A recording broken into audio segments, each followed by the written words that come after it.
بسم الله الرحمن الرحيم رب اشرح لي صدري ويسر لي امري واحلل عقدة من لساني يفقهوا قولي قالوا سبحانك لا علم لنا الا ما علمتنا انك انت العليم الحكيم قال الله تبارك وتعالى في الكتاب المجيد والفرقان الحميد اذهب الى فرعون انه طغى فقل هل لك إلى أن تزكى وقال الله تعالى في مقام آخر قد أفلح من تزكى وقال الله تعالى في مقام آخر قد أفلح من زكاها وقد خاب من دساها صدق الله مولانا العظيم انتہائی واجب الاحترام محترم امیر جماعت، معزز اراکین اور خواتین اسلام، جن آیات کا میں نے انتخاب کیا ہے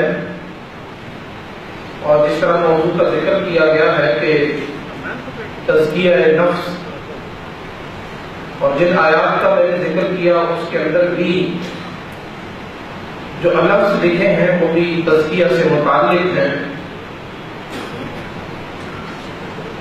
تزکیہ کیا ہوگا، کیسے ہوگا، کن اسباب و ذرائع سے ہوگا، اور یہ ہماری زندگی کے اندر کتنی اہمیت کی حامل چیز ہے یا کتنی اہمیت کا حامل موضوع ہے، اور ہم سب کی ضرورت اس سے کتنی وابستہ ہے، انشاءاللہ انہی پیراؤں کے اندر میں مختصر سی اپنی گفتگو آپ کے سامنے رکھوں گا۔ پہلی بات تو ہمیں یہ سمجھنی چاہیے کہ تزکیہ انبیاء اور رسولوں کی ذمہ داری جو بنیادی تھی وہ یہی تھی کہ لوگوں کا تزکیہ کرنا، انسانی نفوس کا تزکیہ۔ جیسا کہ میں نے آپ کے سامنے آیت پڑھی، اذهب الى فرعون انه طغى فقل هل لك الى ان تزكى، کہ جب فرعون کی جانب اللہ تبارک و تعالی نے حضرت موسیٰ علیہ السلام کو بھیجا تو ان سے جا کر یہ کہا کہ یا جا کر ان سے یہ کہو، اور جو قرآن میں جس کا ذکر اس طریقے سے کیا گیا کہ اذهب الى فرعون انه طغى، اس آیت کا اختتام طغى پر ہوتا ہے، اور دوسری جانب فَقُلْ هَلْ لَكَ إِلَىٰ أَن تَزَكَّىٰ، طغى اور تزکا دونوں ایک جیسے صیغے ہیں۔ مطلب یہ ہوا کہ فرعون جس بلندیوں کو چھو رہا ہے اللہ کی نافرمانیوں اور سرکشی کے اندر، اسے کہو کہ اتنی ہی بلندی پر اللہ کی تابعداری اور فرمانبرداری کے اندر آ جائے۔ یہ پہلی آیت جو میں نے آپ کے سامنے ذکر کی اس کے اندر یہی بات سمجھائی گئی کہ فرعون تک جا کر کسی پیغام کو دینا ہے کہ اللہ تبارک و تعالیٰ کی جو پاکیزگی مقرر کرتا ہے اس کے اندر اپنے آپ کو لے آؤ۔ یہ سلسلہ انبیاء علیہ السلام کا ایک تفصیل طلب موضوع ہے، میں اس کو انتہائی جامع الفاظ میں اختتامی اس کا جو ذکر ہے اس کو کر کے بات کو آگے بڑھاؤں گا کہ یہ انبیاء کی کڑی جب آقا دو جہاں پیارے نبی محمد مصطفیٰ احمد مجتبیٰ جناب محمد رسول اللہ صلی اللہ علیہ وسلم تک پہنچتی ہے تو خاتم النبیین کے لیے بھی قرآن پاک سورہ جمعہ کی آیت نمبر 2 میں یہی ذکر کرتا ہے کہ هو الذی بعث فی الأمیین رسولا منہم یتلو علیہم آیاتہ ویزکیہم ویعلمہم الکتاب والحکمہ۔ اس کے اندر بھی ایک لفظ یزکیہم لکھا ہے۔ آغاز تلاوت سے ہوتا ہے، پھر تزکیہ ہے، پھر کتاب کی تعلیم ہے، اور پھر حکمت کی بات ہے۔ موضوع ہمارا یہ آیت نہیں ہے، اس آیت کے اندر سے وہ لفظ ہے جو یزکیہم، جو تزکیہ کے ساتھ جا کر ملتا ہے اور ہمارے موضوع کی مناسبت کے ساتھ ملتا ہے۔ تو معلوم یہ ہوا کہ انبیاء علیہ السلام کا جو تتمہ ہے یا اختتام ہے، خاتم النبیین صلی اللہ علیہ وسلم کی بھی ذمہ داری انسانی نفوس کا تزکیہ ہے۔ اس کی اہمیت اور اس کی ضرورت یہیں سے واضح ہو جاتی ہے کہ جب اللہ تبارک و تعالیٰ اپنے خاص لوگوں کو جب مبعوث کرتے ہیں کسی خاص کام کے لیے تو اس کے اندر اس بات کا ذکر کرتے ہیں کہ تمہاری بنیادی جو ذمہ داریاں ہیں اس کے اندر تزکیہ شامل ہے۔ تو ان آیات کا جو خلاصہ ہمارے سامنے آتا ہے وہ یہی ہے کہ تزکیہ انبیاء کی جدوجہد کا ایک اہم مقصد ہے۔ تزکیہ کے لیے لوگوں کو رسول ہی کی طرف رجوع کرنا چاہیے، اور تزکیہ کا سرچشمہ فرمایا جس طرح میں نے آیت کا ذکر کیا کہ یتلو علیہم آیاتہ، اللہ کی کتاب کی آیات کی تلاوت ہے۔ پھر اس کے بعد اگلی چیز کہ جب ہم اس آیت کے سیناریو میں دیکھتے ہیں تو معلوم یہ ہوتا ہے کہ تزکیہ کی بنیاد ہی اللہ کی کتاب کی تلاوت سے۔ جب تک تلاوت کلام پاک ہماری زندگی کا حصہ نہیں بنے گی، تزکیہ کا آغاز ہو ہی نہیں سکتا اور یہ ممکن بھی نہیں۔ اس لیے پھر اس کے بعد جب اگلی بات آتی ہے کہ پھر اس کی تعلیم اور حکمت، یہ پھر اس کے سبب اور نتائج ہیں جس کی طرف انسان آگے بڑھتا ہے۔ تو پورے انسانی معاشرے کی اگر کوئی ضرورت ہے، چاہے اس میں میں بھی ہوں یا اور بھی کوئی ہے، چاہے وہ کتنا ہی مذہبی ہے یا چاہے کوئی کس برادری سے ہے، کوئی بھی ہے، پورے معاشرے کی انسانی ضرورت تزکیہ ہے، اور تزکیہ ہی وہ بنیادی ضرورت ہے جس کو پورا کرنے کے لیے اللہ نے انبیاء کو چنا، اور پھر آگے ان کے امتیوں کے فرائض میں سے ایک بڑا فرض یہ ہے کہ وہ انسانی نفوس کا انسانی معاشرے کے اندر جا کر اس کا تزکیہ کرے۔ پھر اس کے بعد ان آیات کا انتخاب میں نے کیا، تلاوت کی کہ قد افلح من زکاہا یا قد افلح من تزکا، یا اسی طرح ایک اور آیت ہے کہ جس کے اندر سورہ طٰہٰ میں اللہ تبارک و تعالیٰ ارشاد فرماتے ہیں آیت نمبر 76 کہ جنات عدن تجری من تحتها الانہار خالدین فیہا وذالک جزاء من تزکا۔ یہاں سے ایک اور بات واضح ہو گئی، ان تینوں آیات سے قد افلح من تزکا اور قد افلح من زکاہا اور جنات عدن تجری، تینوں آیات، ان تینوں آیات سے جو ہمیں خلاصہ سمجھ میں آتا ہے کہ تزکیہ نفس کے بغیر آخرت کی نجات اور فلاح ممکن ہی نہیں۔ اس کی حیثیت دین میں فضیلت کی نہیں ہے بلکہ ناگزیر کی ہے، اور جنت کے اندر داخلے کے لیے اللہ نے سورہ طٰہٰ کی آیت نمبر 76 میں قرار دے دی ہے کہ تزکیہ کرو گے تو جنت کے اندر داخل ہو۔ جنات عدن تجری من تحتها الانہار، ہمیشہ کے باغات ہیں جس کے نیچے نہریں جاری ہوں گی، فرمایا کہ خالدین فیہا، اس کے اندر ہمیشہ رہیں گے، وذالک جزاء من تزکا، باقی ختم کر دی، فرمایا یہ بدلہ ان لوگوں کو ملے گا جو تزکیہ کرے۔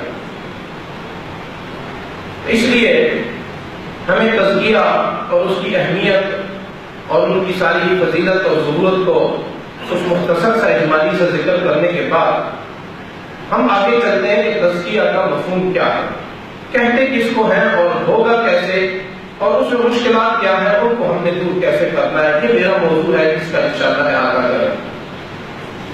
عربی کے اندر تزکیہ کسی چیز کو پاک صاف کرنا یا کسی چیز کو نشو و نما دینا، کسی چیز کو پروان چڑھانا۔ جیسے ہم زمین کا تزکیہ کرتے ہیں، مختلف الفاظ مختلف زبانوں میں استعمال ہوتے ہیں، مقصد اس سب باتوں کا سب الفاظ کا ایک ہی ہے کہ اس کی جھاڑ جھنکار کی جائے، صفائی کی جائے، ہل چلا کر نرم کیا جائے، ہموار کیا جائے، کھاد اور پانی ڈالا جائے، نشو و نما کی صلاحیت کو اس کے اندر پیدا کیا جائے، یہ زمین کا تزکیہ ہے۔ اسی طرح نفس کا تزکیہ بھی ہے کہ غلط نظریات اور افکار کا خاتمہ کیا جائے، جاہلی عبادات یا جاہلی عادات اور ان اخلاق کو درست کیا جائے، اور نفسانی خواہشات پر قابو پا کر فطری صلاحیتوں کے مطابق ذہنی، اخلاقی اور روحانی ترقی اور نشو و نما کے ذریعے رضائے الہی کا حصول۔ یہ تزکیہ جو نفس کا ہے، انشاءاللہ اس حوالے سے آگے تفصیل سے بات آئے گی، اس میں ذکر کروں گا۔ اور اس کے بعد اللہ تبارک و تعالیٰ نے قرآن میں خود اس تزکیے کا اصطلاحی مفہوم بھی، یہ لغوی مفہوم کا اصطلاحی مفہوم بھی اللہ نے سورہ شمس کے اندر واضح کر دیا کہ فَأَلْهَمَهَا فُجُورَهَا وَتَقْوَاهَا، قد افلح من زکاہا، دونوں چیزیں انسان کے اندر ڈال دی گئی ہیں، اور خود اس میں سے جو فجور اور فسق ہے اس کو نکالتا جائے گا، جتنی اس کی صفائی کرتا جائے گا اتنا وہ تزکیہ اپنا کرتا چلا جائے گا۔ اور فرمایا قد افلح، یہ ماضی کا صیغہ ہے، قد خود تحقیق کے لیے آتا ہے، کسی چیز کے اتھینٹسٹی کے لیے آتا ہے۔ میں تو اکثر جب قرآن کی کلاس لیتا ہوں اس کے اندر کہتا ہوں کہ اللہ کی کتاب ہے، اللہ کا کلام ہے، قد لگانے کی ضرورت ہی نہیں تھی، اللہ سے سچی کس کی بات ہو سکتی ہے، لیکن قد اس کے اندر اور زیادہ ایمفیسس ڈالنے کے لیے، اور زیادہ اسٹریس اس کے اندر، اور زیادہ تاکید ڈالنے کے لیے کہ قد کا مطلب ہے تحقیق، یہ بالکل اٹل بات ہے۔ اور افلح ماضی کا صیغہ ہے، ماضی اس کام کو یا اس زمانے کو کہتے ہیں کہ جو گزشتہ میں ہو چکا ہے۔ اللہ تبارک و تعالیٰ قد بھی کہتے ہیں، افلح بھی کہتے ہیں، اور پھر کہتے ہیں کہ یہ یقینی اور حقیقی کامیابی ہے، اس کے اندر کسی شک و شائبے کی گنجائش نہیں ہے۔ یہ دونوں لفظ نہ بھی ہوتے تب بھی اللہ کی بات سچی، لیکن اس کے باوجود بھی اگر اس کی اہمیت اور افادیت کو ہم نہیں سمجھ پاتے تو یہ ہماری اپنے ساتھ زیادتی ہے۔ تو فرمایا کہ فَأَلْهَمَهَا فُجُورَهَا وَتَقْوَاهَا قَدْ أَفْلَحَ مَنْ زَكَّاهَا، تو نیکی اور بدی دونوں صلاحیتیں اللہ نے انسان کے اندر رکھی ہے، عقل اور شعور کی صلاحیت بھی اللہ نے بخشی ہے۔ اب بندے کا امتحان ہے کہ وہ ان صلاحیتوں کو کس طریقے کے ساتھ استعمال کرتا ہے۔ اب میں آپ کے سامنے جو تزکیہ ہے اس کا ایک سادہ سا مفہوم پیش کر کے تھوڑا سا اس کو اور واضح کر کے پھر آگے اور مزید چلتے ہیں۔ صحیح شعور کے ساتھ بات ذرا سمجھنے کی ہے، صحیح شعور کے ساتھ نیکی کو غالب کرنے اور بدی کو مغلوب کرنے کا جو جہاد ہے یہ اصطلاح قرآنی کے اندر تزکیہ کہلاتا ہے۔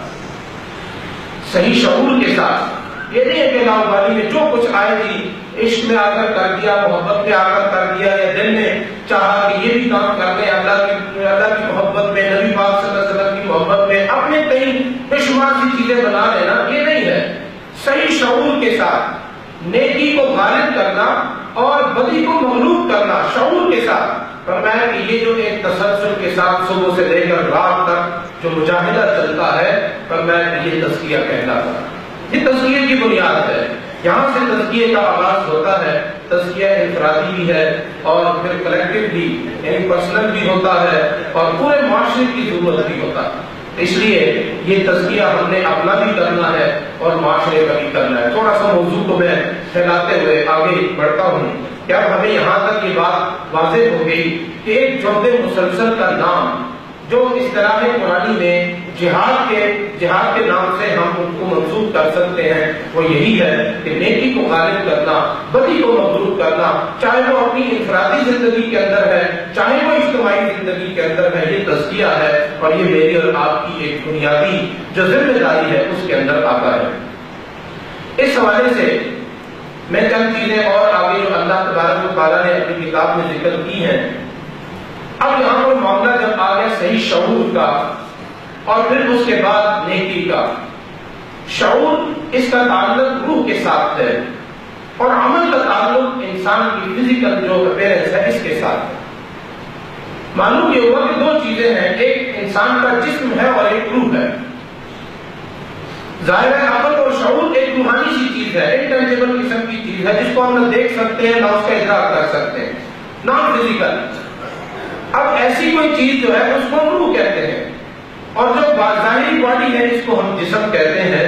تو شعور انسان کی روح اور اس کی عقل اور اس کی فہم اور اس کی فراست کے اندر ہے جس کو دیکھا نہیں جا سکتا، لیکن عمل وہ چاہے نماز کی شکل میں کرتا ہے، دعوت کی شکل میں کرتا ہے، مطالعے کی شکل میں کرتا ہے، اسٹڈی کی شکل میں کرتا ہے، اسٹڈی سرکل کو کرتا ہے، شبے داری کرتا ہے، کوئی بھی ایکٹیویٹی کرتا ہے، یہ نان فزیکل نہیں ہوتی بلکہ وہ فزیکلی وہاں موجود ہوتا ہے۔ دو چیزیں آ گئی، قرآن ان دونوں کے تعلق کو بڑا واضح ذکر کرتا ہے۔ فرمایا کہ وَمَا أُبَرِّئُ نَفْسِي إِنَّ النَّفْسَ لَأَمَّارَةٌ بِالسُّوءِ، ایک نفس امارہ ہے۔ قرآن تین نفوس کا ذکر کرتا ہے، ایک نفس امارہ ہے، دوسرا نفس لوامہ ہے اور تیسرا نفس مطمئنہ ہے۔ ان تینوں نفوس کا تعلق روح اور جسم کے ساتھ ہے۔ جب روح پر جسم غالب آ گیا تو سمجھ لیجیے کہ پھر نفس امارہ غالب آ گیا۔ مثال کے طور پر نماز فجر ہے، جسم چاہتا ہے کہ تھوڑا ریسٹ کر لے، روح آواز دیتی ہے نہیں، الصلاۃ خیر من النوم ہے۔ اب یہ کشمکش شروع ہوتی ہے، صبح اٹھتے ہی شیطان اپنے چیلوں نمائندوں کے ساتھ خود موجود ہے میدان میں، اور وہ دھمکیاں دے رہا ہے کہ بندہ مومن تیرے اتنے سارے کام ہیں، دن بھر دعوتی کا تو کام تو کرتا ہے، قرآن کی تلاوت کی تو کرتا ہے، جماعت اسلامی کا تو رکن ہے، سارا کچھ تو تیرے اندر ہے، اگر تھوڑی دیر آرام کر لے تو کیا حرج ہے؟ تھوڑی دیر کے لیے وہ آرام کرتا ہے، اور نماز فجر اس کی اگر رہ جاتی ہے تو سمجھ لیجئے کہ اس وقت جو نفس کی کیفیت اور حالت ہے نفس امارہ کی، اس لیے کہ وما ابرئ نفسی ان النفس لامارۃ بالسوء، نفس امارہ کا تعلق برائی کے ساتھ ہے۔ ہر وہ برائی جب انسان اس کا مرتکب ہوتا ہے، فزیکلی وہ سو گیا تو اس کی روح جو تھی وہ نفس امارہ میں تبدیل ہو۔ تو معلوم یہ ہوا کہ روح کا جب جسم غالب آ گیا تو پھر نفس امارہ ہے، اور جب کشمکش کی کیفیت، جب یہاں پر نیکی کی طرف جو ہے وہ ابھار آنے کا زور شروع ہو جائے تو اس دوران جو کیفیت ہوتی ہے اس کو نفس لوامہ کہتے ہیں۔ اس کو کیا کہتے ہیں؟ نفس لوامہ ہے، وہ اس کو اکسا رہا ہے، تو سمجھ لیجئے کہ ابھی ایمان کی کوئی ردی موجود ہے۔ جیسے مولانا مودودی رحمہ اللہ نے بھی یہی فرمایا کہ اگر جس طرح کسی مریض کا آخری کیفیت دیکھنی ہو تو شیشہ اس کے قریب کر دو، اگر اس میں بھاپ آ گئی تو سمجھ لو زندہ ہے۔ تو رمضان کے حوالے سے بھی کہا کہ اگر مسجدیں آباد ہوگی، لوگ دین کی طرف آ گئے تو سمجھو وہ والی کیفیت کے ابھی بھاپ ہے۔ تو وہ جو بھاپ والی کیفیت ہے وہ اگر اس کے اندر آ گئی ہے تو نفس لوامہ کی کیفیت میں ہے، اور قرآن اس کا بھی ذکر کرتا ہے وَلَا اقسم بالنفس اللوامہ، اور تیسرا لفظ جس کا میں ذکر کر رہا ہوں وہ نفس مطمئنہ ہے، اور وہ صاف اور سیدھی سی بات ہے، جب روح جسم پر غالب آ جائے تو سمجھ لیجیے کہ نفس مطمئنہ ہے، اللہ کا حکم آ گیا، الصلاۃ خیر من النوم آ گئی بات، یا کسی اجتماعی ارکان یا کسی بھی پروگرام کے لیے ایک وقت مختص آ گیا تو پھر ساری جتنی بھی رکاوٹیں ہیں اس کو پیچھے پھینکتے ہوئے ایک ہی کام ہے کہ اللہ کے حضور سجدہ و سجود ہونا۔ جسم کی تھکاوٹ کو نہیں خیال کیا، دن بھر کے کاموں کی لمبی فہرست جو اس وقت شیطان نے پیش کی اس کو نہیں دیکھا، کسی بھی کام کو نہیں دیکھا، اٹھا اور اللہ کے حضور پہنچا اور سر و سجود ہوا، اور ابلیس کے مقابلے میں پہلی کامیابی سے وہ اٹھتے ہی حاصل کر لی، تو سمجھ لیجیے کہ نفس مطمئنہ ہے۔ تو ویسے ہی آپ تو جہاں پیارے نبی صلی اللہ علیہ وسلم نے فرمایا کہ جو شخص فجر کی نماز باجماعت ادا کرتا ہے اللہ اس کے پورے دن کے کاموں کا تسلسل اور اس کی درستگی فرما دیتے ہیں، اس کے اندر نفس شامل ہو جاتا ہے۔ اس لیے ان ساری جو ہے باتوں کے نتیجے کے اندر ہمیں جو بات سمجھ میں آتی ہے کہ جب تک روح کو جسم پر غالب نہیں کرتے اس وقت تک جو اللہ نے وعدہ کیا ہے یا ایتھا النفس المطمئنہ ارجعی الی ربک راضیۃ مرضیہ فادخلی فی عبادی وادخلی جنتی۔ یہ وعدہ کس کے ساتھ ہے؟ نفس مطمئنہ کے ساتھ۔ یہ وعدہ کس کے ساتھ ہے؟ نفس مطمئنہ کے ساتھ ہے۔ اور نفس مطمئنہ کون سا ہوگا؟ کہ جب روح غالب آ جائے گی جسم کی جو بھی سوچ اور فکر ہے، خیالات ہیں، خواہشات ہیں، میں تفصیلات میں نہیں جا سکتا کہ میں آپ کے سامنے واضح کروں کہ جسم کون کون سی ضروریات کو پیش کرتا ہے، روح اس کو کیسے دباتی ہے۔ میں اس کا اجمالی سے ذکر کر کے آگے بڑھتا ہوں، اس لیے کہ موضوع کے اندر ابھی اس میں جو رکاوٹیں ہیں اور جیسے ہم نے کرنا ہے وہ اصل بنیاد ہے، میں وہاں تک اپنے آپ کو پہنچاؤں گا۔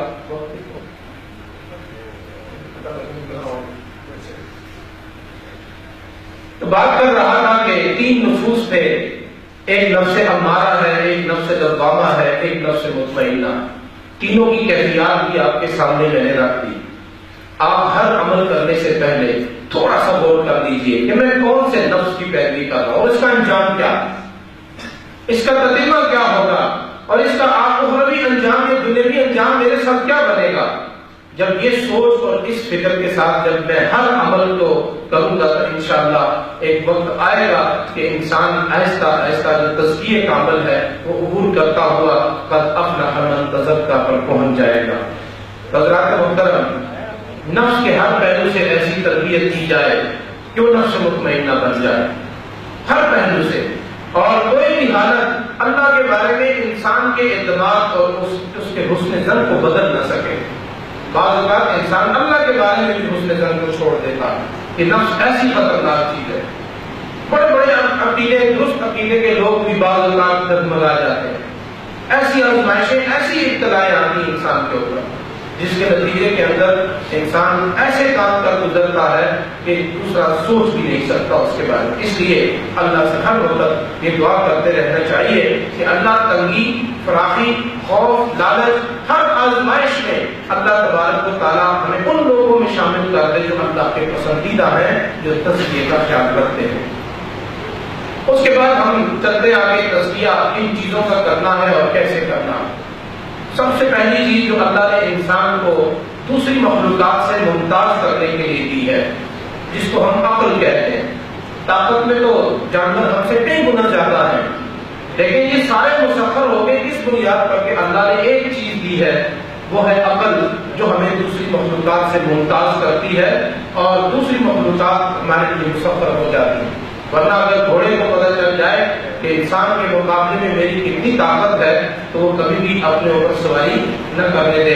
اونٹ کو اگر یہ پتہ چل جائے کہ ہم 100 کی تعداد میں ہیں اور ایک چھوٹا سا بچہ ایک اونٹ کی نکیل کو پکڑ کے 100 کے لشکر کو لے کر جا رہا ہے تو اس کے اندر کبھی بھی یہ چیز نہ ہوتی کہ وہ مل کر اس کا جو ہے وہ اشر نشر نہ کر دیتے۔ صرف ایک چیز ہے، عقل، جس کے نتیجے میں اللہ نے ساری چیزیں، کائنات پوری کی پوری اللہ نے مسخر کر دی۔ تو تزکیہ عقل کا سب سے پہلے ہم نے کرنا ہے۔ سب سے پہلے عقل کو دیکھیں گے کہ عقل ہے کیا چیز۔ عقل سوچ سمجھ اور غور و فکر کا ایک منبع اور مرکز ہے۔ عقل ہی سے مختلف نظریات اور اسی طرح کی چیزوں کو پڑھا جا سکتا ہے۔ عقل ہی ہے جس سے انسان خیر اور شر، اندھیرے اور اجالے کا فرق کر سکتا ہے۔ اسی طرح شیطان سب سے پہلے آ کر اگر کسی چیز پر ضرب لگاتا ہے تو وہ عقل۔ ابلیس بھی سب سے پہلے جو چیز پیدا کرتا ہے وہ کہاں ہے؟ عقل کے اندر ہی پیدا کرتا ہے اور انسان کو یہ سمجھا رہا ہوتا ہے کہ تو باقیوں سے کچھ اور ہے، اس لیے پھر وہ کسی اور کام کے اندر مبتلا ہو جاتا ہے۔ تو شیطان رجیم اگر بنا ہے تو وہ بھی عقل کے فریب میں آ کر ہوا اور اس نے بھی یہی کہا تھا کہ میں اس سے بہتر ہوں۔ جب بھی انسان اپنے آپ کو کسی سے بہتر کا تصور پیدا کرے گا وہ رجیم کی طرف جائے گا۔ اس لیے کہ شیطان ابلیس نے یہی کہا تھا کہ میں بہتر ہوں، تو پھر یہ مخلوق پیدا کرنے کی اور مجھے اس کے آگے سجدہ کرنے کا کیوں حکم دیا جاتا؟ اس بنیاد پر یہ فریب جب اس کی عقل میں پیدا ہوا، اس کے نتیجے کے اندر وہ قیامت تک کے لیے رجیم قرار دیا گیا۔ تو تزکیہ عقل کا سب سے پہلا مرحلہ اس کے اندر یہ ہے کہ غیر اسلامی اور جو غیر نظریاتی قسم کی جو چیزیں عقل کے اندر آ جاتی ہیں یا شیطان اپنے اعلی کاروں کے ذریعے ڈالتا ہے، ان کو ہم نے سب سے پہلے صاف کرنا۔ ہم نے مطالعے کا ایک بڑا اچھا سسٹم کسی بھی تنظیم کے پاس نہیں ہے، رکن بننے سے پہلے بھی، رکن بننے کے بعد بھی۔ جو مطالعہ لٹریچر ہے، ہر مہینے اجتماع ارکان ہلکے کا جو ہوتا ہے اس کے اندر بھی حساب ہوتا ہے کہ آپ نے مطالعہ کتنا کیا۔ مطالعہ وہ چیز ہے جو میں نے شروع کے اندر آیت پڑھی، انبیاء کا کام کیا ہے؟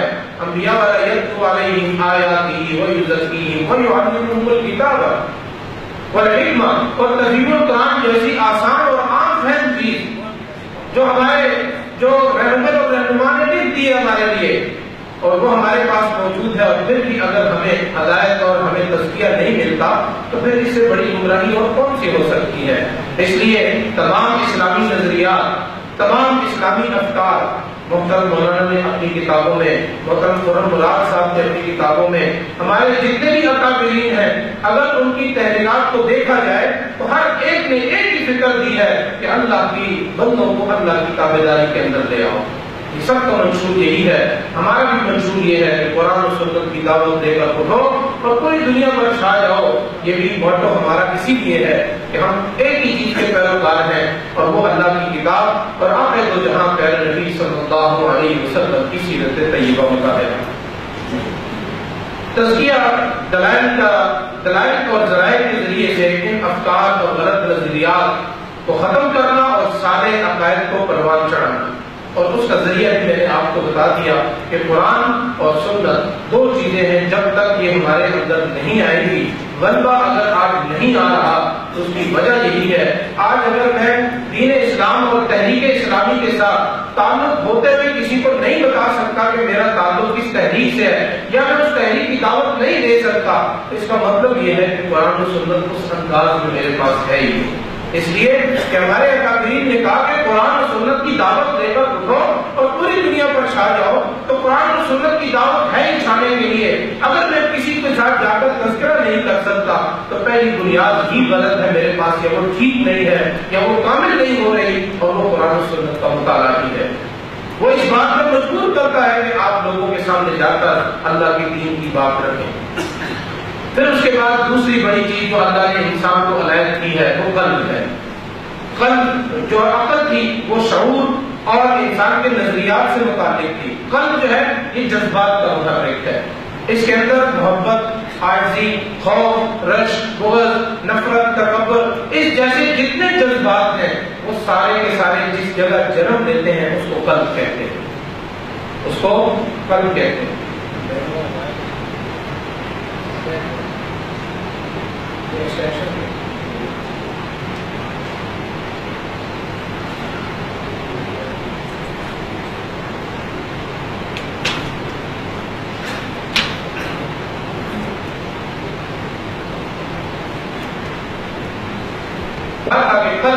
جذبات کا محرک اور جذبات کا مرکز ہے.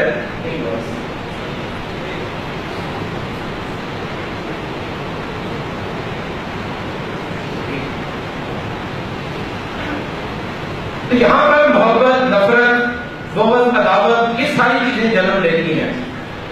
اس کا تزکیہ بھی بہت ضروری ہے. عقل جب افکار اور خیالات کی درستگی آتی ہے تو اس کے ساتھ ساتھ میں انسان کے کچھ کیفیت بعض اوقات ایسی ہوتی کچھ جذبات میں ہوتا. تو جذباتی کیفیت کے اندر جو سب سے اہم چیز ہے وہ قلب کا تزکیہ ہے، اور قلب کا تزکیہ بھی اللہ کی آیات کی تلاوت سے ہی ہوگا. اس لیے جذبات کا جو محرک اللہ نے انسان کو دیا ہے اور اس کا جو بنیادی مقصد ہے کہ انسان کی کیفیت جذباتی ہوتی بھی ہے، اور بعض اوقات ایسے جذبات انسان کے اندر جنم لیتے ہیں، تو ایسی کیفیت کے اندر اس نے کرنا کیا ہے. اس حوالے سے اللہ تبارک و تعالیٰ نے دوسری جو اہم چیز جس کا تزکیہ کرنے کا اپنی کتاب کے اندر ذکر کیا ہے وہ قلب ہے. اس لیے قلب کا تزکیہ اور پھر اس کے بعد باقی جسمانی اعضاء ان سب کو ایک ہی درجہ دیا جاتا ہے. اور وہ حدیث آپ کے سامنے ہی ہے کہ آپ صلی اللہ علیہ وسلم نے فرمایا کہ جسم کے اندر ایک لوتھڑا ہے، اگر وہ درست ہو جائے تو پورا کا پورا جسم درست ہو جاتا ہے، اور اگر وہ بگڑ جائے اذا فسدت فسد الکل، تو سارے کا سارا جو ہے وہ سارے کا سارا فسد جو ہے فاسد کی طرف چلا جاتا ہے. الا وہی القلب، تو یاد رکھو وہ کیا ہے؟ قلب ہے. اس لیے قلب کی فکر اللہ کے رسول صلی اللہ علیہ وسلم نے جو ہے وہ دی ہے. تو جائزہ لینے کی ضرورت ہے کہ ہمارے دلوں کے اندر کس کی محبت غالب ہے. سورہ توبہ کی ایک آیت کو پیش کر کے اگلی بات کی طرف جاتا ہوں کہ اللہ تبارک و تعالیٰ فرماتے ہیں قل ان کان آباؤکم وابناؤکم واخوانکم وازواجکم وعشیرتکم واموال اقترفتموها وتجارة تخشون كسادها ومساكن ترضونها أحب إليكم من الله ورسوله وجهاد في سبيله فتربصوا حتى يأتي الله بأمره والله لا يهدي القوم الفاسقين. اللہ نے بڑے صاف الفاظ میں، اور میں اکثر اپنے تمام درسوں کے اندر اس بات کا ذکر کرتا ہوں کہ آیت کا حقیقی مفہوم سمجھنا ہے تو آیت کے آخری لفظ پر غور کیجیے. اللہ نے فرمایا کہ اللہ فاسق قوم کو ہدایت نہیں بخشتا، کسی بھی شکل کے اندر نہیں مل سکتی. فاسق پوری پچھلی آیت کے اندر ساری چیزوں کا ذکر کر دیا کہ یہ فسق ہے، یہ شخص فاسق ہے اس کیفیت کے اندر کہ جب آباؤکم و ابناؤکم و اخوانکم و ازواجکم و عشیرتکم، یہ پورا یہ خاندان، یہ بہن بھائی، یہ ازواج، یہ سارا کچھ، یہ تجارت جس کا مندہ پڑنے کا معاملہ، وہ مساکن ترضونها، جن گھروں کے اندر ہم خوشی رہ رہے ہیں، یہ سارا کچھ احب الیکم من اللہ ورسولہ، اللہ اور اللہ کے رسول صلی اللہ علیہ وسلم کی محبت پر غالب ہو جائے تو پھر کیا ہوگا؟ فتربصوا، تو پھر انتظار کرو حتی یأتی اللہ بامرہ، پھر اللہ اپنا فیصلہ لے آئے. اور فیصلہ کیا ہے؟ لا یہدی القوم الفاسقین. صاف الفاظ میں اللہ نے کہہ دیا. تو یہ فسق کی کیفیت ہے کہ ہم ان گھروں میں خوشی سے رہیں, ہم اپنی تجارتوں کے اندر مشغول رہیں, ہم ساری چیزوں کے اندر محبت غالب کر لیں. ایک ہی چیز ہے جو ہر طرف سے اگر سزاوار ہو رہی ہے وہ اللہ کا دین ہے اور اللہ کی دین کی دعوت کی تحریک کا کام ہے. اگر یہی ہر جگہ پٹ رہا ہے تو پھر سمجھ لیجیے کہ ہمارے دلوں کی کیفیت کیا ہے. اس لیے تزکیہ دل کا بھی کرنے کی ضرورت ہے. اور اسی طرح باقی اعضاء بھی اللہ کے ہاں جواب دہ ہیں. باقی سارے اعضاء کو میں ایک ہی آیت کے اندر ذکر کر کے اگلی طرف اگلے موضوع کے اگلے حصے میں جاتا ہوں کہ اللہ تبارک و تعالیٰ سورہ حامیم سجدہ میں فرماتے ہیں حتی اذا ما جاءوها شہد علیہم سمعهم وابصارهم وجلودهم بما كانوا يعملون وقالوا لجلودهم لما شهدتم علينا قالوا انطقنا الله الذي انطق كل شيء وهو خلقكم اول مرة واليه ترجعون. کہ فرمایا کہ جب آئیں گے تو جسم جلود گواہی دے, سب سے پہلے سماعت گواہی دے کیا کیا سنتا رہا, وابصار آنکھیں گواہی دیں گی کہ وہ کیا کچھ دیکھتی رہی, اور وہ جلود پورا جلد پوری کی پوری جلد ایک ایک پور اللہ کے ہاں جو ہے وہ کھڑا ہو کر یہ کہے گا, گواہی دے رہا ہوگا بما كانوا يعملون, جو کچھ ہم کرتے رہے. تو پھر وہ قالوا لجلودهم, پھر وہ اپنے جسم کے ایک ایک پور کو جلد کو کہیں گے لما شهدتم علينا, تم ہمارے خلاف کیوں کھڑے ہو, تمہیں کے ذریعے سے تو ہم سوتے رہے اور جو کچھ ہماری آنکھیں کیفیت اسلامی تحریکات کا دیکھتی رہی ہم نے اس پر آنکھیں بند رکھی, ہم نے کوئی احتجاج بلند نہیں کیا, لوگ برائی کی طرف بڑھتے جا رہے تھے, ہم نے اٹھ کر قرآن کی دعوت نہیں دی, ہم نے اپنے گھروں کے اندر ترجمہ قرآن کے مراکز قائم نہیں کیے, ہم نے اپنی بیٹھک کو اللہ کے دین کے لیے استعمال نہیں کیا. کوئی اتنا بڑا کام نہیں ہے اپنی بیٹھک میں 10 بندوں کو اپنی گلی کے بلا کر اگر ہم اللہ کی کتاب کی تلاوت اور اس کا ترجمہ اور تھوڑی سی تفسیر اگر ترجمہ قرآن سے کو سنا دیں تو کتنا بڑا مسئلہ ہے. ہمارے گھر دعوت کی مراکز نہیں ہے, ہم نے آنکھیں بند کی ہوئی ہیں اور آسانی سے کہہ دیتے ہیں کہ معاشرہ بگاڑ کی طرف جا رہا ہے. اگر ابلیس اور اس کے کارندے ہر گھر کے ہر کمرے کے اندر سستی اپنی نشریات دے سکتے ہیں, اپنے آلے تقسیم کر سکتے ہیں اور ان کے لیے مسلسل تسلسل کے ساتھ خرافات اس میں بھیج سکتے ہیں, کیا میں ہفتے میں اس کے مقابلے میں ایک دن 1 گھنٹہ نہیں دے سکتا؟ کیا میرے گھر کا کوئی حصہ ایسا نہیں کہ جس کو میں 5 منٹ کے اللہ کی کتاب کے لیے مختص کر دوں کہ لوگ آئیں اور اللہ کی کتاب کو وہاں سے سیکھیں؟ میں نے آنکھیں بند کی ہیں, میں نے اپنی سماعت بند کر دی ہے, میں نے اپنے جسم کے ایک ایک پور جو اللہ کے راستے میں قربان کرنا تھا اس کا انکار کر دیا ہے. تو پھر ایسی کیفیت کے اندر کبھی بھی ہدایت نہیں مل سکتی. اس لیے ہمیں ان چیزوں کے اوپر بھی غور کرنا ہوگا. زبان کا تزکیہ ہے تو زبان ایک ایسی چیز ہے کہ رسول اللہ صلی اللہ علیہ وسلم نے ترمذی شریف میں فرمایا لوگوں کو سب سے زیادہ جہنم میں لے جانے والی چیز زبان کو, سب سے زیادہ جہنم میں جس چیز کی وجہ سے لوگ جائیں گے وہ زبان ہے. اس لیے کہ اس سے انسان وہ کچھ بولتا ہے کہ جو وہ کبھی سوچتا بھی نہیں ہے. اور خاص طور پر اس موقع پر میں یہ بھی کہوں گا کہ وہ نماز کا سبب نماز میں ایسے پڑھ رہا ہوتا ہے اور کہہ دیا ہوتا ہے میں اللہ سے ہم کلام ہوں, لیکن اس کو خود بھی پتہ نہیں ہے کہ وہ اللہ سے کہہ کیا رہا ہے. مختلف کیفیات ہوتی ہیں, جیسے میں ابھی درس دے رہا ہوں, کہیں کو سمجھ میں آ رہی ہوگی, کہیں کو نہیں آ رہی ہوگی, کم کو مجھے تو آ رہی ہے, لیکن بعض اوقات ایسی کیفیت ہوتی ہے مدرس کو خود بھی نہیں پتہ چل رہا ہوتا کہ وہ کہہ کیا رہا.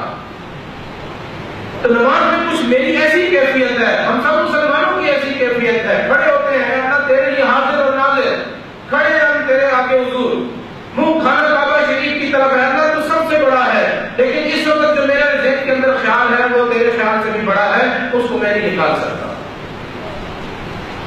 اور جو میں تجھ سے باتیں کر رہا ہوں میرا کمپیوٹر کا ایک بٹن ہے جس کو میں نماز یہاں پر رکھتا ہوں تو یہاں نیچے لگایا ہوا ہے, اس کو دباتا ہوں, جیسے سلام کہتا ہوں تو ایک سائڈ کا بند ہوتا ہے, دوسری طرف دیکھتا ہوں تو دوسری سائڈ کا بند ہو جاتا ہے. وہ کمپیوٹر ہے جو چل رہا ہے وہ پتہ نہیں بتاتا کہ کس جگہ کون سا لفظ پڑھنا. اگر بنیادی ایک کام اس کی کیفیت یہ ہے تو پھر باقی معاملات کی کیفیت کیا ہو؟ کم از کم جب ہم اللہ سے جو ہمارا خالق ہے, مالک ہے, رازق ہے, رزاق ہے, جو بھی ہے, نماز صفات ہے اس کی, اس ذات سے جب میں بات چیت کے لیے جا رہا ہوں, جو کہنے جا رہا ہوں مجھے اس کا بھی نہیں پتا, تو پوری زندگی میں نے کمایا ہے. اس لیے حضرات محترم زبان کا تزکیہ, جو کچھ یہ بولے شعور کے ساتھ بولے, اس کو بولنا بھی ہے یا نہیں بولنا, کون سا لفظ بولنا ہے اور کون سا نہیں بولنا. جب تک یہ نہیں کریں گے تو معاملہ نہیں ہوگا. آنکھ کا تزکیہ کرنا ہے, آنکھوں کی خیانت سے بچنا ہے. آنکھ کی خیانت کیا ہے؟ سب سے بڑی خیانت تو یہ ہے کہ ہم اس آنکھ کا جو حق ہے وہ ادا ہی نہیں کر رہے. کہ اس وقت امت مسلمہ کو ہم اپنی آنکھ سے دیکھ تو رہے ہیں, لیکن اس آنکھ کا جو قلب سے تعلق ہونا چاہیے وہ کٹا ہوا. آنکھ دیکھتی ضرور ہے لیکن قلب اس سے کوئی جنبش نہیں پکڑتا. تو اس آنکھ کے دیکھنے کو بھی قیامت کے دن پوچھا جائے گا. اس کی بھی تزکیے کی ضرورت ہے. کان کا تزکیہ ہے. یہ جسمانی سارے اعضاء کی بات کی. پھر اس کے بعد اگلے موضوع کی طرف چلتا ہوں کہ معاشرے کا تزکیہ کیوں کرنا ضروری ہے. میں انفرادی طور پر معاشرے کا ایک بنیادی یونٹ, اکائی جس کو ہم کہتے ہیں, جس کو ہم میتھ کا یونٹ کہتے ہیں, ون, جس سے میتھ آگے پورا سٹارٹ ہو جاتا ہے. ون ایک ایسا تصور ہے, ایک بنیادی یونٹ, ہم سارے مل کر ایک معاشرہ ہے. اس لیے انفرادی طور پر ہر فرد جب تک اپنا تزکیہ نہیں کرے گا تو کلیکٹیولی کوئی چینج نہیں آئے. ہم اس انتظار میں ہیں کہ کوئی دوسرا تبدیلی لائے, ہم اپنے آپ کو تبدیل کرنے کے روپ میں نہیں. تو معاشرہ ہمیشہ اسی طرح پروان چڑھتا ہے جب تک ہم اس بارے میں فکر نہیں کرتے. اب جب ہم تزکیے کی طرف آگے بڑھیں گے, میں آخر میں مختصراً 2-3 چیزوں کا ذکر اور کرتا ہوں. سب سے پہلے ہمیں جیسے ہم تزکیے کے لیے جائیں گے تو رکاوٹ آئے گی, پہلے اس کو سمجھیں گے, پھر جن چیزوں سے تزکیہ حاصل کیا جا سکتا ہے ان کی طرف جائیں گے. سب سے پہلا جو ہمارے لیے رکاوٹ ہے وہ وہی ازلی دشمن ہے جو عقل کے فریب میں مبتلا ہو کر رجیم ہوا اور قیامت تک کے لیے لوگوں کو رجیم بنانے کا سپروائزر بن گیا. اور اس نے ٹھان دی ہے کہ میں بنا کر چھوڑوں, میں حملہ آور ہوں گا, ہر جانب سے حملہ آور ہوں گا. تو اس لیے اس نے ٹھان رکھی ہے اور اس کے چہرے سخت آ رہا ہے, من الجنۃ والناس. پورا قرآن کے اختتام میں آ کر شیطان کی پوری چال بازی کا ذکر کر رہا ہے. قل اعوذ برب الناس ملک الناس الہ الناس من شر الوسواس الخناس. وسوسہ ڈالتا ہے انسان کے دل کے اندر. الذی یوسوس فی صدور الناس, لوگوں کے سینوں کے اندر جا کر وسوسہ ڈالتا ہے. من الجنۃ والناس, وہ جنوں میں سے ہیں لیکن انسان آخر میں اللہ نے بڑا کر کے ذکر کیا ہے والناس. قرآن کا آخری لفظ تلاوت کے اعتبار سے کہا کہ انسانی چہروں سے اپنے آپ کو بچانا. من الجنۃ والناس, انسان سب سے بڑا اس کا صف کا اعلی کار ہے. اس لیے سب سے بڑی رکاوٹ میرے لیے جب میں تزکیہ کروں گا تو انسانی نفوس میرے سامنے آئے. ہو سکتا ہے مجھے گھر سے ہی سب سے پہلے یہ پیغام ملے, خیریت تو ہے, آج کل بیٹھتے کہاں ہیں, ذرا پتہ کرو اس کی آج کل نشست و برخاست کس کے ساتھ ہے. فوراً سب سے پہلے ریزسٹنس آئے گی. ہم نے ان ساری چیزوں کو دیکھنا ہے, پھر معاشرے سے آئے گی, پھر دائیں بائیں دوستوں احباب سے آئے گی, ہر طرف سے آئے گی. ہم نے کسی بھی چیز کو سامنے نہیں رکھنا, ہم نے ایک ہی موضوع کو رکھنا ہے, وہ ہے ہم نے تزکیہ کرنا. دوسری جو بڑی چیز اللہ تبارک و تعالیٰ, 2 ہی چیزیں ہیں, ایک شیطان ہے اور دوسری بڑی اہم جو رکاوٹ ہمارے سامنے ہے. فرمایا اللہ تبارک و تعالیٰ نے سورہ اعلیٰ کے اندر قد افلح من تزکیٰ وذکر اسم ربہ فصلی بل تؤثرون الحیاۃ الدنیا, دنیا کی محبت, والآخرۃ خیر وابقیٰ, آخرت بہتر کی اور باقی رہنے والی بھی ہے. یہ دنیا عارضی ہے, اس کو ترجیح مت دو.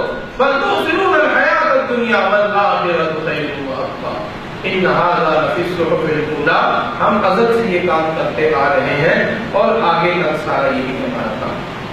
ایک ہی بات ہے کہ دنیا کی ترجیح کسی بھی شکل کے اندر نہ دو. رہنا دنیا ہی میں ہے, کبھی بھی ایسا نہیں ہوتا.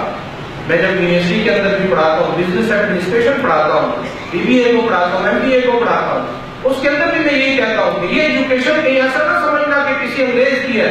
یہ انگریزی میں لکھی ضرور ہے لیکن یہ پیغام آپ کو بتا دیں کہ آپ تو جہاں پیارے نبی صلی اللہ علیہ وسلم نے کیا فرمایا کہ اب تاجر الصدوق, سچا تاجر, جو صحیح معنوں کے اندر سچائی کو اپنے دامن کے ساتھ تھامے ہوئے جو شخص بزنس کرے گا, فرمایا کہ وہ کس کے ساتھ ہوگا, مان نبیین والصدیقین والشہداء. انبیاء کی صف میں اگر شامل ہونا قیامت میں تو تجارت کرو. اسلام کہاں پر تجارت کو منع کرتا ہے, کاروبار کو منع کرتا ہے. صحابہ اکرام رضوان اللہ علیہ اجمعین کی بڑے تجارتی جو ہے وہ پروجیکٹ ہے. امام ابو حنیفہ رحمہ اللہ کا تو 50,000 درہم پر ڈے پروفٹ تھا.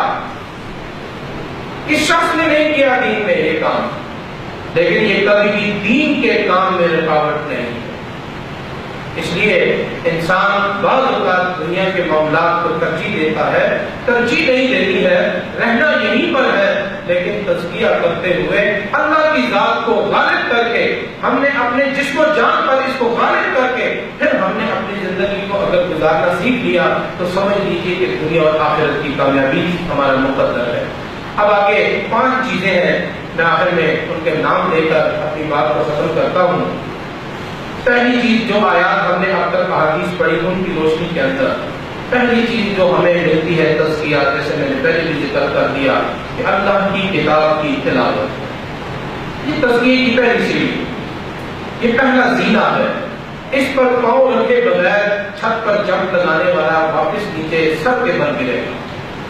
سب سے پہلی چیز اللہ کی آیات کی تلاوت ہے۔ ہر فرد اپنی زندگی پر غور کرے، کسی کے اوپر 30 سال ہے، 40 ہے، 50 ہے، 60 ہے، اللہ کی آیات کو پڑھنے کا جو حق ہے کیا اس کی زندگی میں وہ ہے؟ اگر نہیں ہے تو صرف تلاوت کی بات کر، جو میں تفسیر کی ابھی بات نہیں کر رہا، صرف تلاوت جو پہلا اسٹیپ ہے، اگر اس میں کمی ہے تو آج سے اللہ کے گھر میں بیٹھ کر عہد کیجیے کہ داعی ہوتے ہوئے، تیرے پر ایمان رکھتے ہوئے، تیرے نبی سے محبت کرتے ہوئے، تیری کتاب پر ایمان لاتے ہوئے، میرا یہ حق اور فرض ہے کہ میں 24 گھنٹے میں سے اتنا وقت تیری اس کتاب کی تلاوت کے لیے مختص کروں، سیکھنے کے لیے۔ جو حضرات یہ سمجھتے ہیں کہ ان کی تلاوت ٹھیک ہے، وہ یہ عہد کر لیں کہ وہ 24 گھنٹے میں اتنا وقت اللہ کی آیات کی تلاوت کے لیے مختص کریں۔ سب اللہ سے عہد کیجیے، نہ ہاتھ اٹھانے کی ضرورت ہے اور نہ منہ سے کہلوانے کی ضرورت ہے۔ وہ نفس امارہ دل کے اندر وہ جو میں نے روح اور جسم کی کیفیت کا ذکر کر دیا، وہ ہاتھ اٹھے گا تو جسمانی ہے، روح جاگ جائے گی تو جسم خود بخود، زبان خود بخود چل پڑے گی۔ اس لیے اللہ سے عہد کیجیے۔ دوسری چیز فرمایا جو روح کی غذا ہے، جس کو ہم ذکر کہتے ہیں، اسماء الحسنہ کا ذکر، اللہ کے نام، یہ ہر داعی کو یاد ہونے چاہیے۔ 99 نام ہے، کوئی اتنا بڑا کام نہیں ہے۔ اگر روزانہ دن میں ایک بار قرآن سے یا کسی کاغذ پر لکھ کر فوٹو کاپی کر کے اگر رکھ لیں، میں دعوے سے کہتا ہوں اگر 15 دن ریگولرلی پڑھ لیں، آپ کو وہ کاغذ بھی رکھنے کی ضرورت ہے۔ میں یہ نہیں کہتا کہ آج بیٹھ کر یاد کرنا شروع کریں، گریجولی چلیں، ایک ماہ اگر لگاتار پڑھیں، اگر حافظہ کمزور ہے تو میں دعوے سے کہتا ہوں مہینے کے اندر ہو جائے۔ آغاز تو کیجیے، تزکیہ ایک دن میں نہیں ہوتا، آپ کی فصل ایک دن میں نہیں کھڑی ہوتی، اس کی جھاڑ جھنکار ایک دن میں نہیں ہوتی، ٹریکٹر اس میں ایک دن ہاتھ نہیں چلاتا۔ آپ ریگولر ایکٹیویٹیز کرتے ہیں، تب جا کر وہ زمین اپنی پوری فصل تمام تو دیتی ہے۔ مجھے بھی ایسے ہی یومیہ بنیاد کے اوپر اللہ کا ذکر جو ہے وہ مسنون اذکار، اور ہمارے ہاں تو ویسے ہمارے سارے لٹریچرز کے اندر کچھ نہ کچھ ادعیہ منصورہ لکھی بھی ہوتی ہے۔ ہم جمعیت میں جب تھے اس وقت کی جو ہم قدم کی، لیل النہار کی، یا مصباح ڈائری جو بھی تلوار بیا کی تھی، اس کے شروع کے اندر پہلے باقاعدہ کام یہ تھا ادعیہ منصورہ۔ اس زمانے سے ہماری تربیت یہی ہے کہ ہم نے دعاؤں کا، اذکار کا اہتمام کرنا، صبح شام کے اذکار یہ ہماری زبان پر ہونے چاہیے۔ تزکیے کا دوسرا اسٹیپ ہے۔ تیسرا جو ان دونوں کا مجموعہ بھی بنتا ہے وہ نماز ہے، اس میں ذکر بھی ہے، اس میں تلاوت بھی ہے، دونوں چیزیں اس کے اندر آتی ہیں۔ نماز ایک جامع ترین ذکر ہے، یہ ہماری زندگی کے اندر اس کے ہمیں بہت زیادہ فکر کی ضرورت ہے، یہ تزکیے کا ایک بڑا ذریعہ بھی ہے۔ اس لیے نماز ہر حال میں فرض بھی ہے، تزکیہ بھی ہر دم ہے۔ نماز جس طرح فرض ہے ایسی تزکیہ بھی ہے، نماز میں اجتماعیت بھی ہے، سب کچھ ہمیں نماز سے ملتا ہے۔ اس لیے نماز قیامت کے دن فرمایا کہ جس کی نماز درست نکل آئے گی اس کے سارے معاملات درست نکل آئیں گے، اسی کے اندر ہماری ساری چیزیں موجود ہیں۔ چوتھی اور بڑی اہم چیز جو شیطان ہمیں جس سے روکتا ہے وہ ہے انفاق فی سبیل اللہ، اللہ کے راستے میں خرچ کرنا، یہ سب سے بڑی رکاوٹ ہے ہماری زندگی کے اندر۔ خاص طور پر اعانت جتنی لمکا سکے یہ وتیرہ بنتا جا رہا ہے، حالانکہ اللہ کا دیا ہوا مال ہے۔ داعی کا تو کردار یہ ہونا چاہیے کہ اس کی اپنی ذات کا خرچ بھی بعد میں اعانت پہلے، اس کے بچے کا خرچ بعد میں اعانت پہلے، ہر چیز سب کچھ پیچھے چھوڑ دی۔ ہجرت کا واقعہ یاد کر لیجیے، کسی نے کس کو چھوڑا، مال اولاد سب کچھ چھوڑ کر، جو ہم نے میثاق کی بات پڑھتے ہیں، جو ہم مواخات کی بات پڑھتے اخوت کا جو رشتہ ہے وہ کن کن لوگوں نے کیا، کیسے کیسے کیا، مل گیا سب کچھ آگے. کوئی بیوی چھوڑ کر آیا تھا اس کو بھی مل گئی، کوئی کاروبار چھوڑ کے آیا اس کو بھی مل گیا، کوئی بچے تھے، سب کچھ اللہ نے سب کچھ دے دیا. لیکن چھوڑا. کیا ہم صرف ان کو تھوڑی دیر کے لیے مؤخر نہیں کر سکتے؟ تھوڑی دیر کے لیے مؤخر کرنا. جو ہی آپ کے پاس آپ کی اماؤنٹ پہنچتی ہے سب سے پہلے اللہ کا حق اس میں سے نکال. اتنا پرسنٹ میں نے اللہ کے راہ میں خرچ کرنا ہی کرنا ہے. ابلیس روکے گا، ہم نے اس سے نہیں بات. اس لیے اعانت میرے نزدیک سب سے اولین ہماری جو ذمہ داری مال کے خرچ کرنے میں بنتی ہوئی ہے. ہم اس انتظار میں رہتے ہیں. بعض اوقات اجتماع ارکان میں جب بات ہو جاتی ہے وہ اصل میں لازم بیت المال آئے نہیں، اس وجہ سے نہیں دی. اللہ نے کہا ہے کہ میں اگر زکوٰۃ سے متعلق بات کروں اعانت کو ذرا چھوڑ کر، تو اللہ فرماتے ہیں اقیموا الصلاۃ وآتوا الزکاۃ، نماز قائم کرو اور زکوٰۃ ادا کرو. بجلی کا بل ہم کیا کرتے ہیں؟ ادا کرتے ہیں. واپڈا والے گھر میں آ کر لیتے ہیں. ٹیلی فون کا بل ہم ادا کرتے ہیں. پی ٹی سی ایل والے گھر آ کر لیتے ہیں. کیا ایک تحریک ہی رہ گئی ہے کہ ہر کام گھر میں جا کر ہونا ہے؟ کیا میں چل کر 4 قدم نہیں جا سکتا؟ اس میں میری کون سی احانت ہے؟ نہ عقل کا تزکیہ نہ قلب کا. عقل کا تزکیہ قلب کا تزکیہ ہوگا. قدم دوڑ کر جا کر سب سے پہلے احانت دے گا، واپسی میں سبزی گھر میں آئے گی. یہ وہ کردار ہے جو ایک داعی کا ہونا چاہیے. یہ وہ کردار ہے جو تزکیہ مجھے اور آپ کو سکھاتا ہے. اگر یہ نہیں سیکھ پائے تو سمجھ لیجیے پھر ہم نے جس طرح تحریک کا جو شعور جو ہم نے حلف لیا ہے، جو ہم نے ہمارا عقیدہ ہے، وہ پھر صحیح معنوں میں ہم نے اس کو نہ سمجھا نہ پڑھا نہ ہمارے عمل کا. اس لیے مال خرچ کیے بغیر کسی بھی صورت کے اندر ہم کامیابی کی طرف یا تزکیے کی طرف نہیں جا سکتے. آخری چیز دعوت اور اقامت دین کی جد و جہد. یہ نبی اکرم صلی اللہ علیہ وسلم کی زندگی کا سب سے اہم مرحلہ دین کی جد و جہد کے لیے. جیسے میں نے کہا نا، نماز کا، تلاوت کا، ذکر کا، انفاق کا ہر ایک کا حصہ مقرر کی، اور اسی طرح دعوت کا بھی حصہ مقرر کی. اتنا وقت میں ہر صورت اپنے دین اور اپنے تحریک کی دعوت کا کام کروں. اب دعوت کا یہ نہیں ہے کہ آپ اٹھیں اور ایک مختص کام شروع کر دیں. آپ ڈفرینٹ ایکٹیویٹیز کریں. جیسے میں نے آپ سے کہا کہ اپنے گھر کے اندر ہفتہ وار ہلکا درس بنا دیجیے. اپنی بیٹھک اللہ کا دیا ہوا مال ہے، اللہ کا دیا ہوا گھر ہے. اگر اس میں آپ کے اڑوس پڑوس کے 10-20 لوگ آ جائیں تو سارے کام ہو جائیں گے. ذکر بھی ہو جائے گا، تلاوت بھی ہو جائے گی، انفاق بھی ہو جائے گا. ان کو چائے پلا دیجیے. انفاق بھی ہو جائے گا اور دین کی دعوت کی جد و جہد کا کام بھی ہو جائے گا. اور اگر اس دوران نماز آ جائے گی تو نماز کی ادائیگی بھی ہو جائے گی. 5 کام ہمارے اکابرین نے بڑے سوچ کر رکھے ہیں، بڑے سوچ اور فکر کے ساتھ دستور بنا ہے. بڑی قیمتی جانیں اور قیمتی وقت اور قیمتی اذہان اس کے اندر رہے ہیں. ہم نے اس کو صرف مطالعے کی حد تک رکھ دیا. یقین جانیے ایک صرف اپنے گھر میں ہلکا ہے درس سے سارے امور حل ہو جاتے ہیں. گھر کا تزکیہ بھی ہو جاتا ہے. اس لیے کہ بیوی کی بیٹی کی چائے بنائے گی یا اس طرف بھی درس کی آواز جائے گی، ان کے کانوں میں بھی قرآن سنائی دیا جائے. سارے معاملات حل ہوتے ہیں. اپنا گھر اور اپنی ذات کو اس چیز کے اندر استعمال کیجیے. اور شیطان ہر دم اس بات کی کوشش میں ہے کہ اس کام سے یہ دور رہے. تو حضرات محترم، میں آخر کے اندر آپ تمام کا اور خاص طور پر یہاں جو ہمارے اکابرین ہیں جنہوں نے مجھے موقع دیا کہ ہم اپنی تصویر کے لیے یہاں پر جمع ہوئے، اللہ تبارک و تعالی ہمارے اس وقت کو اپنی درگاہ میں قبول فرمائے. ہمارے لیے اس دنیا میں یہ وقت باعث برکت بنا دے اور آخرت میں ہماری نجات کا ذریعہ بھی بنا دے.